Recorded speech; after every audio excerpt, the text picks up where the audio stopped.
Hello everyone, welcome to my YouTube channel physics 2020। My name is Dilshad Ansari. आज हम discuss करने वाले हैं इलेक्ट्रोमैग्नेटिज्म का एक important topic, wave filter velocity selector के बारे में। क्या होता है ये वेव फिल्टर, चलिए देखते हैं। वेव फिल्टर कहता है जब परस्पर लंबवत, जिसको परस्पर लंबवत को हम बोलते हैं क्रासित, जब परस्पर लंबवत वैद्युत और चुंबकीय क्षेत्र, कहने का मतलब है वैद्युत क्षेत्र और चुंबकीय क्षेत्र इसमें परस्पर लंबवत होते हैं। परस्पर लंबवत वैद्युत व चुंबकीय क्षेत्र में इन दोनों वैद्युत क्षेत्रों के लंबवत, जो परस्पर वैद्युत और चुंबकीय क्षेत्र लंबवत हैं, इन दोनों के लंबवत एक विशेष वेग वाला आवेश, इन दोनों वैद्युत और चुंबकीय क्षेत्र के लंबवत एक विशेष वेग वाला आवेश प्रवेश करता है तो ये बिना विक्षेपित हुए सीधे निकल जाता है। इसी को हम वेग फिल्टर कहते हैं। पहले तो हम वैद्युत क्षेत्र और चुंबकीय क्षेत्र परस्पर लंबवत लेते हैं और फिर ये जो विशेष वेग वाला जो आवेश होता है वो इन दोनों क्षेत्रों के लंबवत प्रवेश करता है। कहने का मतलब है वैद्युत और चुंबकीय क्षेत्र व जो आवेश का वेग होगा वो तीनों परस्पर लंबवत रखे जाते हैं, तो जो आवेश होता है वो बिना विक्षेपित हुए सीधे निकल जाता है। किस तरीके से देखते हैं। मान लिया हमारा वैद्युत क्षेत्र जिसकी डायरेक्शन है प्लस वाई एक्सिस में, चुंबकीय क्षेत्र जो कि जिसकी डायरेक्शन है प्लस जेड एक्सिस में, तो इलेक्ट्रिक फील्ड मतलब वैद्युत क्षेत्र और चुंबकीय क्षेत्र परस्पर लंबवत हैं, क्योंकि वैद्युत क्षेत्र इस तरीके से है और चुंबकीय क्षेत्र इस तरीके से बाहर की तरफ, तो वैद्युत क्षेत्र और चुंबकीय क्षेत्र परस्पर लंबवत हो गए।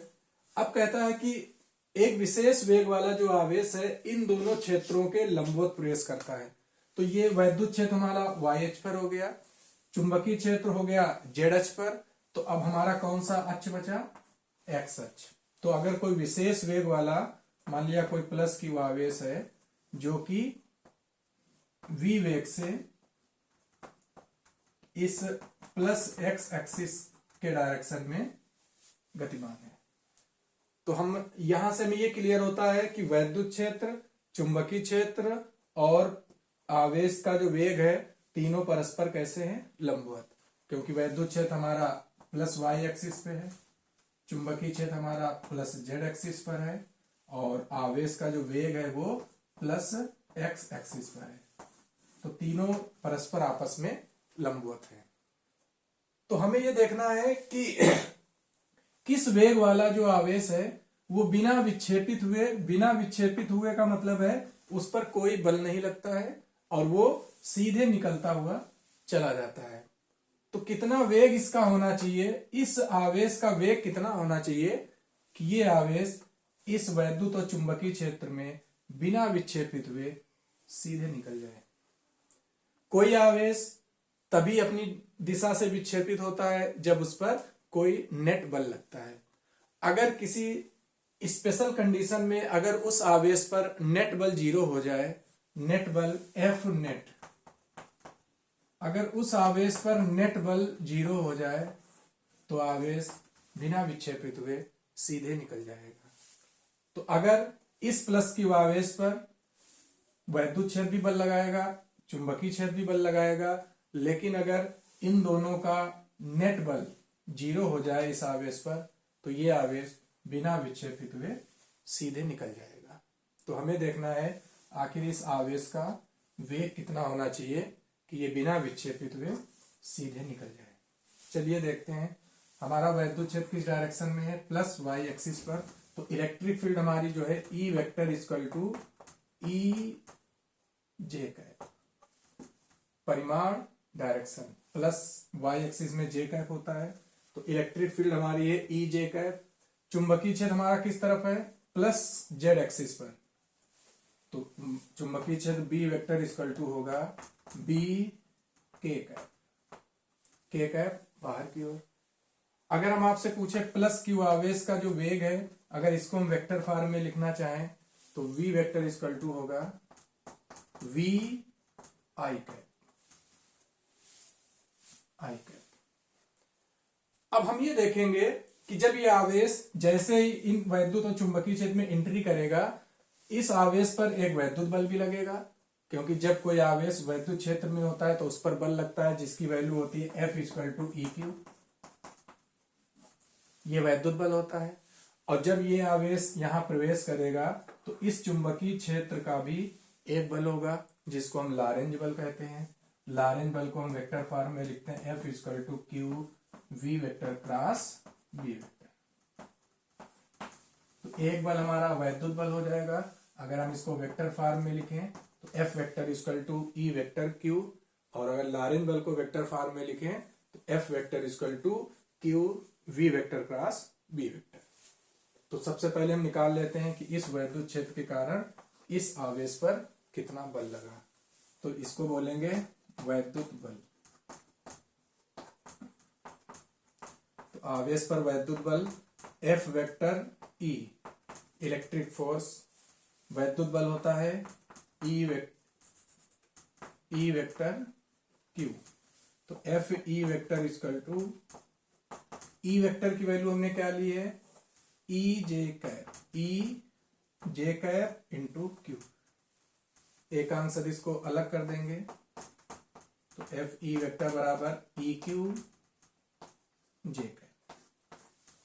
तो इस आवेश पर वैद्युत बल कितना लगा, EQ उसका मैग्नीट्यूड है, परिमाण, और J डायरेक्शन बता रहा है, क्योंकि हमें पता भी है किसी धनावेश पर वैद्युत बल लगता है वैद्युत क्षेत्र की दिशा में। तो वैद्युत बल की डायरेक्शन J, इस आवेश पर वैद्युत बल लगेगा ऊपर की ओर। अब बात करते हैं कि इस आवेश पर चुंबकीय क्षेत्र के कारण जो बल लगने वाला है, जिसको लॉरेंज बल कहते हैं, तो लिखेंगे लॉरेंज बल।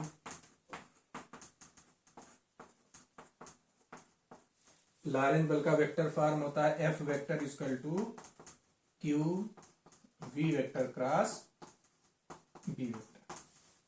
तो लॉरेंज बल को Fm लिख सकते हैं, F≡Q≡V⁴। V वेक्टर की वैल्यू हमारी है VI क्रॉस B वेक्टर की वैल्यू क्या है, BK। तो Fm वेक्टर हो जाएगा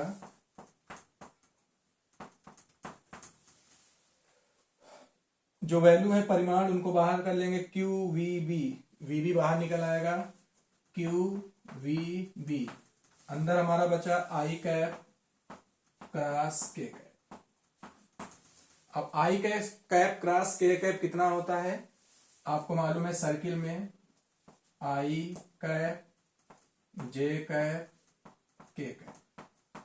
अगर इस तरीके से हम चलते हैं तो हम उसको पॉजिटिव लेते हैं, और अगर उल्टा चलना पड़ता है तो उसको हम निगेटिव लेते हैं। तो I क्रॉस K, तीसरा क्या मिल रहा है, J, जो कि कैसा होगा, माइनस का, क्योंकि अगर हम एंटी क्लॉकवाइज चल रहे हैं तो हम निगेटिव लेते हैं, और अगर इस तरीके से चल रहे हैं तो पॉजिटिव। तो हमें चलना I से K की तरफ चलना है, तो I क्रॉस K इस तरीके से चल रहे हैं तो हमें क्या लेना पड़ेगा, माइनस। तो जो दो हम लेते हैं उसको छोड़कर तीसरा हमें डायरेक्शन बताता है। तो I क्रॉस K कितना आएगा, -J। तो Fm वेक्टर हो जाएगा QVB, I क्रॉस K क्या आ रहा है, -J।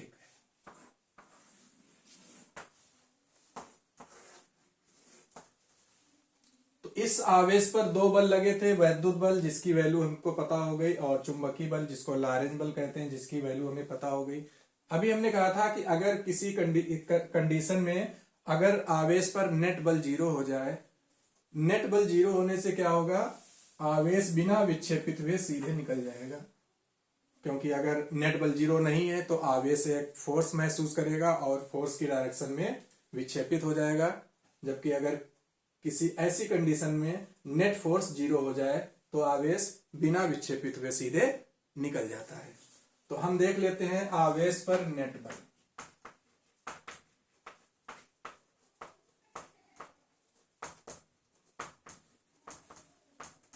हमें क्या करना है, आवेश पर नेट बल 0 कर देना है। नेट बल 0 करने से हमें पता चल जाएगा कि आवेश बिना विक्षेपित हुए निकल जाएगा। नेट बल 0 करने के लिए F वेक्टर नेट बल इक्वल टू कितना कर देना है, 0। अब नेट बल कितने, आवेश पर बल कितने लग रहे हैं, तो एक कौन सा है, इलेक्ट्रिक फोर्स वैद्युत बल, और दूसरा लॉरेंट बल। तो दोनों बलों का सब वेक्टर सम कितना हो जाएगा, 0। नेट बल का मतलब है दोनों बलों का नेट वैल्यू कितनी हो जानी चाहिए, 0। एफ ई वेक्टर कितना है, E Q J cap plus F M vector Q V B minus J cap equal to 0। तो E Q J cap minus यहाँ Q V B J cap equal to 0। ये negative value उठा के उस तरफ ले जाएंगे, तो E Q J cap equal to Q V B J cap. J cap से J cap cancel out, Q से क्यू कैंसिल आउट। यहां से आ रहा है आपका E equal to V B, जिसको हम लिखेंगे V equal to E upon B.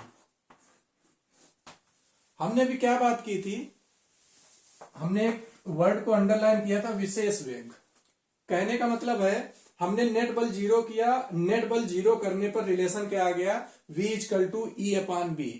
अगर हम इसको उल्टा ले चले कि अगर इस आवेश का वेग कितना हो, ई अपान बी, कितना हो, ई अपान बी, तो आवेश पर नेट बल कितना हो जाएगा, 0। नेट बल 0 होने से ये रिलेशन आया। अगर इस रिलेशन से हम उल्टा चलें तो अगर आवेश का विशेष वेग ई अपान बी हो जाए तो आवेश पर नेट बल कितना हो जाएगा, 0। और नेट बल 0 होने से जो आवेश है वो बिना विक्षेपित हुए सीधे निकल जाएगा। तो हम कह सकते हैं कि अगर कोई आवेश, उसका वेग कितना हो कि वो इन दोनों के लंबवत प्रवेश करे और बिना विक्षेपित हुए सीधे निकल जाए, तो उस आवेश का विशेष वेग कितना होना चाहिए, उस आवेश का विशेष वेग v इक्वल टू होना चाहिए ई अपान बी। इस वेग वाला आवेश बिना विक्षेपित हुए सीधे निकल जाएगा। फॉर एग्जाम्पल जैसे मान लें कि वैद्युत क्षेत्र यहां पे हमारा लगा है, जो वैद्युत क्षेत्र है वो है 20 न्यूटन पर कूलम। वैद्युत क्षेत्र कितना है, 20 न्यूटन पर कूलम। और चुंबकीय क्षेत्र हमारा जो दिया है वो दिया है 5 टेस्ला। चुंबकीय क्षेत्र हमारा कितना है, 5 टेस्ला। तो अगर हम कहें कितना आवेश का वेग कितना हो कि वो सीधे निकल जाए बिना विक्षेपित हुए, तो हम कहेंगे v equal to E upon B. E वैद्युत क्षेत्र कितना लगा हुआ है, 20 अपान चुंबकीय क्षेत्र कितना है, 5, कितना आएगा, 4। तो आवेश का विशेष वेग कितना होना चाहिए, 4 मीटर पर सेकेंड। इतनी वेलोसिटी वाला जो वेग है, आवेश है, वो इस कंडीशन में बिना विक्षेपित हुए सीधे निकल जाएगा। जबकि अगर किसी आवेश का वेग 5 मीटर पर सेकेंड या 6 मीटर पर सेकेंड इस तरीके से हुआ तो वो बिना विक्षेपित हुए नहीं निकलेगा, उस पर एक नेट बल जरूर लगेगा और उस नेट बल के हिसाब से वो आवेश विक्षेपित हो जाएगा। तो ये हमारा वेग फिल्टर कहता है कि अगर क्रासित वैद्युत और चुंबकीय क्षेत्र हैं, परस्पर लंबवत हैं, इन दोनों के लंबवत अगर कोई विशेष वेग वाला, इतने वेग वाला आवेश इन दोनों के लंबवत एंट्री करता है तो वो बिना विक्षेपित हुए सीधे निकल जाता है। आई होप सभी को ये वीडियो पसंद आया होगा। वीडियो अच्छा लगा हो तो लाइक करें, शेयर करें, वीडियो को सब्सक्राइब करना ना भूलें, हमारे चैनल को सब्सक्राइब करना ना भूलें। Thank you.